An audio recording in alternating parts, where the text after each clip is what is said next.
I don't even know where to start, how to start, what to say, but I saw this article from Charisma, and I'm just completely baffled because, number one, they lie.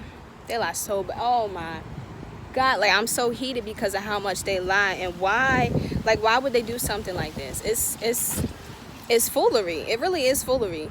To be, a Christian magazine, to want to be able to reach out to people and do this, that, and the third, yet you destroying them. You destroying Christians. You're not building it up. You're not doing none of that.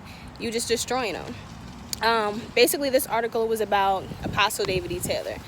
Y'all know I'm with JMMI. I'm all for JMMI. And those who know me back home know that I've never been with the foolery. I've never been with, just fake stuff or anything like that. Those who know me, y'all know. So for me to see this, it riles me up because I'm like, okay, what? Like, this man is nothing that they've been saying. They're calling him a false prophet. They're calling him this. Some of my family members have even said, oh, he's a false prophet. You got to be careful. No, you got to be careful with what you're saying. That's what you got to be careful of. The thing about this is this man is the most humble, the most loving, the most just giving person you can ever meet, and a lot of people are saying, oh, he's just taking, people's money, this is that and third. No, like, what?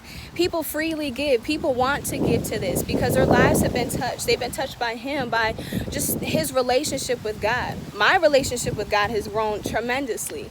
Honestly, before I came here, I was still ignorant to so much about God, so much about who he is, what he really does. The 21st century church just made me feel like, okay, he was just this guy on the throne, just making commands, and I had to meet in each and every command before I could do this, that, and third. They made me feel like I had no power, had, nothing, basically. But as soon as I got here, I found that real relationship. I found who God really is, what he really wants of us, what he really expects of us. And it's just, oh my God, like, it's real crazy. This whole thing, it just,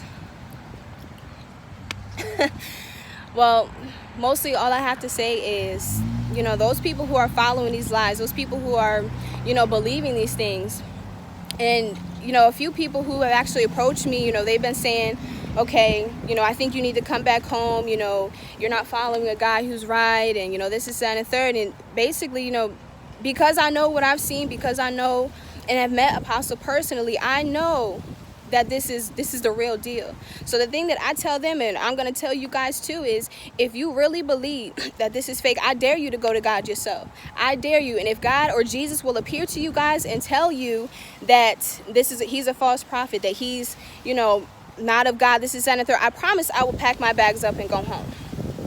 But if he doesn't, I promise you I will keep my tail here, because this is real, and I know this is real. Jesus has appeared to me many times and even validated who this was, what this is. And if you don't have that boldness or the guts to even go to God yourself, but you want to believe the internet, you want to believe your family or your loved one, whatever, that's on you. That's on you. That means you want to follow man more than you want to follow God. That's not me. I don't dare do that. I follow God, the one true God. And if he tells me to be here, if he tells me that there's something that he has in me and I need to be here for, I'm going to stay. Simple as that. Simple as that. And just knowing who this man is, it's his, y'all are saying, okay, he wants all this money, this is that and the third. His events are free. It's free to be here. It's free to be at every single event that we have. If most people, if he was a false prophet or just wanted your money, that it would have been, $500 for a ticket. No, tickets are free. Miracles are free. God is free. The relationship is free. The revelation that he gives, it's free. Like, I don't understand. I really don't understand y'all's mindsets as to what it is that y'all just, I don't even know. Like, Satan just got y'all all twisted up in a bind. Really?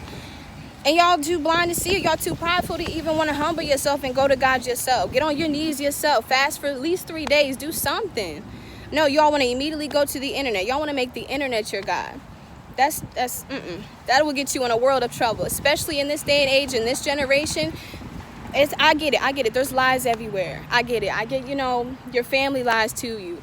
Your cousin, your aunt, your best friend, whatever, even your dog lying about, pooping on the floor, whatever.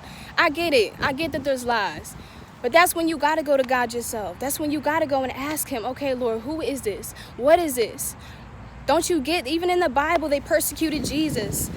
They said he wasn't the Son of God. He wasn't, the King of the Jews. He wasn't none of that. They persecuted him unto death.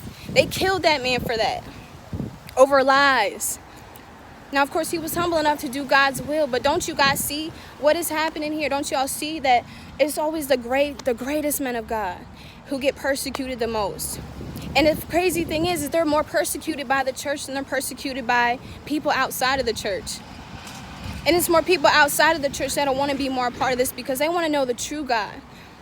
Y'all 21st century church, y'all think that y'all doing, big and mighty things, that y'all bringing people and this is that and the third, but really you destroying them. That's why God is done with y'all. That's why God's saying, okay, I can't do nothing with y'all. Y'all saying, yeah, we're doing this, we're doing that. Y'all, we're preaching this, we're preaching that. Y'all preaching the same message over and over again. Over and over, relaying the foundation over and over and over. That's why I was turned away from the church for a while. When I was younger, I grew up, my parents were in church. My grandparents were in church. But it was just something about it. Had me too much in a box. I knew there had to be more. And here is where I got more. Here is where I'm like, wow, this is really what God is. This is really the type of relationship that God wants with me. It's so special to me. And I'm going to share one of my visitations real quick. I don't want to be too long. But this is what really touched my heart. This is what let me know, okay, this is real. This is God for real. But it was just, I was fasting all week. I was praying, seeking God. I've always wanted just deeper. The relationship that I have with him now is just not deep enough for me. I want it all. I want to just be in his being. Just that's how powerful I want it. But Jesus came to me one night, the night before. I remember Apostle Taylor, he teaches, Jesus likes to be romantic. He likes candles and things like that. So I lit a candle that night because he asked me to. I heard him say, leave the light on for me. So I'm like, okay, I'll light this candle, go to sleep. Went to sleep and he visited me that night. And that night, it was the way that it transpired, the way he appeared to me, the way he just spoke to me, the way he looked at me. You knew it was the Son of God. You knew that was Jesus. You can't deny it. There's no way that you can deny it. There's no person that can make you feel the way that he makes you feel. And I remember he just looked me dead in my eyes and he asked me just this question. And I don't want to get too deep into the question, but when he asked me this question, I knew. That's exactly how I knew. Nobody else would know that. Nobody else would have known that was truly what I wanted, truly what I needed. And it just amazes me how so many people are trying to come against it. So many people are trying to turn others away from this, trying to turn them away from having such a special relationship with God, such a special relationship with Jesus, and truly learning the power that we walk in. Literally, the moment that you were born, that's all Satan was after your faith, and was after teaching you that you're not powerful, that you're nothing, that you don't have no purpose in life. But in all actuality, you do. You have a destiny, you have a purpose, you have a place in God's kingdom. And this is where you can learn it. This is where Apostle actually is face to face with God and is able to teach us God's heart. He's able to help us seek out his heart, seek out such an intimate relationship. And there's so many people out there just wanting to destroy it. Y'all are saying he's bad, that he's doing this, that, and the third, but truly you need to look at yourself. That's all I got to say.